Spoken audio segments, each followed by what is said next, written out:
This channel does not promote any violent, harmful, or illegal activities. All content provided by this channel is meant for an educational purpose only. Lima রয়েছে আপনাদের সঙ্গে এই মুহূর্তে সরাসরি চাকদায় নজর রাখবো পরিবর্তন সংকল্প যাত্রায় বক্তব্য রাখছেন শুভেন্দু অধিকারী।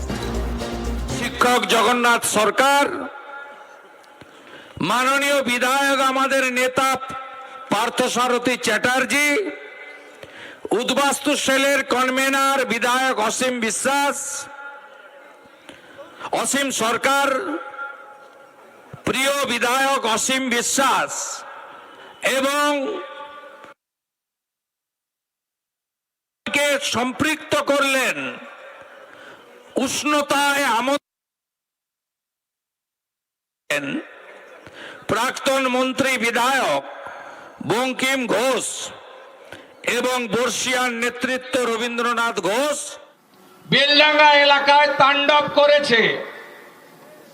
জাতীয় সড়ক বন্ধ, ট্রেন ভাঙচুর, পাথর বৃষ্টি করেছে। সেখানে জি 24 ঘন্টার মহিলা সাংবাদিক সোমা মাইতি আক্রান্ত হয়েছেন, রক্তপাত হয়েছে। আমি তার নিন্দা করি, দ্রুত আরোগ্য কামনা করি এবং দোষীদের শাস্তি দাবি করি। আরেকটা ভালো খবর দেব, শুধু বঙ্গভূমি নয়, আজকে মুম্বাইতে কর্পোরেশনের ভোট ছিল। একজন বাঙালি তনয়া, আমাদের দিদি বোন, মুম্বাই কর্পোরেশনের ওয়ার্ড নম্বর 2 থেকে ৭৭০৫ ভোট পেয়ে বিজেপির প্রতীকে বিপুল ভোটে জয়ী হয়েছেন শ্রীমতী জয়া রথিন দত্ত। অর্থাৎ ডক্টর শ্যামাপ্রসাদ মুখার্জির এই যে পার্টি, বাঙালিদের পার্টি, সেই বাঙালি আজকে মুম্বাইয়ের মতো দেশের অর্থনৈতিক রাজধানীতে এক বাঙালি বোন দিদিকে নির্বাচিত করেছে। তাই মুম্বাইবাসীকে আমি চৈতন্য দেবের ভূমি থেকে আমি কৃতজ্ঞতা এবং অভিনন্দন জানাই। আমাদের যারা নীরবে কাজ করেন, ভোটের জন্য কাজ করেন, তাদের নাম আমরা সাধারণত সামনে বলি না এবং এরা মঞ্চে উঠতে চায়ও না, নিচেই দাঁড়িয়েছিলেন। আমার ভাই বিশালগড়ে একদম বিরোধীদেরকে সাফ করে দিয়েছেন। ত্রিপুরা যুব মোর্চার সভাপতি বিধায়ক সুশান্ত দেব, ওর প্রচারেও আমি গেছিলাম। আমি ভাইকে অভিনন্দন জানাই এবং তিনি আমাদের একজন বাঙালি তরুণ নেতা, তাকে স্বাগত জানাই। আপনারা জানেন যে এই কয়েকদিন ধরে এই রাজ্যে কি কি হলো, আমি একটু হিসাব আপনাদের দিই। 13ই জানুয়ারি মালদা জেলার মোথাবাড়ি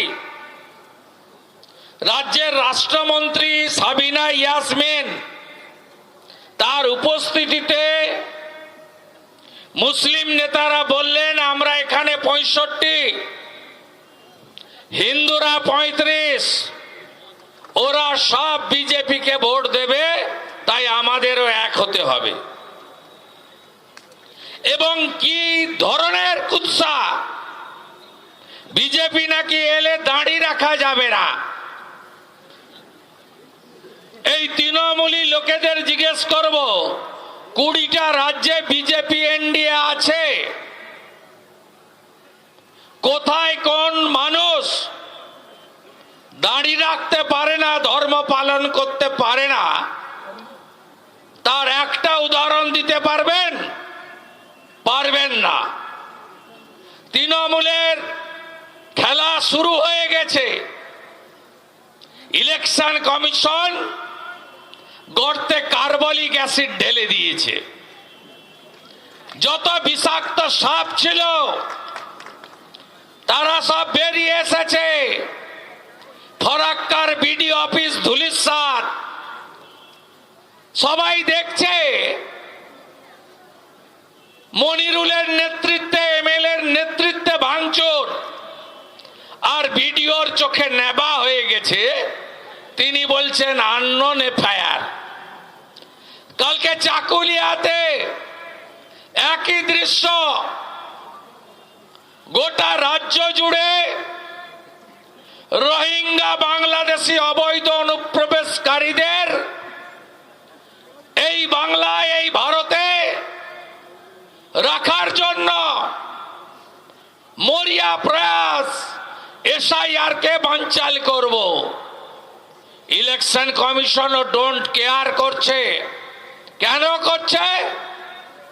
বাবা সাহেব আম্বেদকর সংবিধানের আর্টিকেল 324 ইলেকশন কমিশনকে পূর্ণাঙ্গ ক্ষমতা দিয়ে গেছে স্বচ্ছ পরিচ্ছন্ন ভোটার তালিকা করার জন্য। বিজেপির মাথা ব্যথা নেই যে 14ই ফেব্রুয়ারি ভোটার তালিকা বের করতে হবে। মাথা ব্যথা ইলেকশন কমিশনের আর তৃণমূল কংগ্রেস পরিচালিত রাজ্য সরকারের। যদি এসআইআর ভণ্ডুল হয়, ভোটার তালিকা বেরোবে না। ভোটার তালিকা না বেরোলে নির্বাচনের নির্ঘণ্ট বেরোবে না।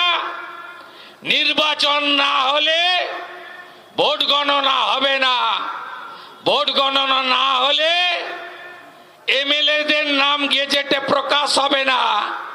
এমএলএদের নাম গেজেটে প্রকাশ না হলে সরকার তৈরি হবে না। আর 5ই মে 2026 রাত্রি 12টার মধ্যে নতুন সরকার না হলে কাউকে বলতে হবে না রাষ্ট্রপতি শাসন 356। এই গুন্ডারা কেউ থাকবে?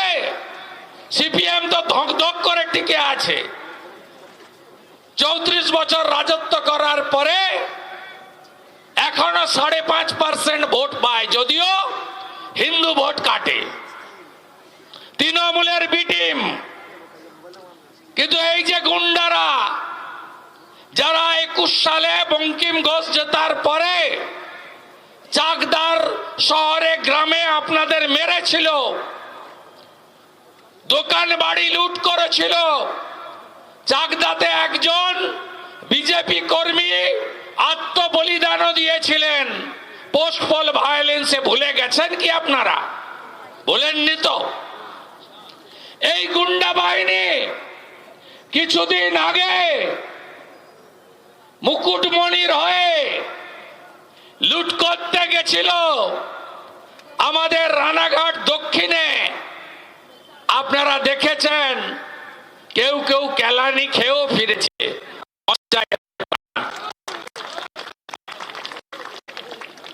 এই লোকেদের খুঁজে পাবেন আপনি 1 ঘন্টার মধ্যে পকার পা পালাবে। খালা মমতা বেড়া দেওয়ার জন্য যেখানে জমি দেয়নি, ওই ফাঁকা রাস্তা ওরা জানে, ওটা দিয়েই পালাবে মোল্লা ইউনূসের কাছে। তাই যত গোলমাল করবে আপনারা ওদের ফাঁদে পা দেবেন না। অসীম সরকার বলেছে, জগন্নাথ দা বলেছে, হিন্দুদের জন্য বিজেপি আছে। আপনারা কেউ অনুপ্রবেশকারী নন, আপনারা শরণার্থী।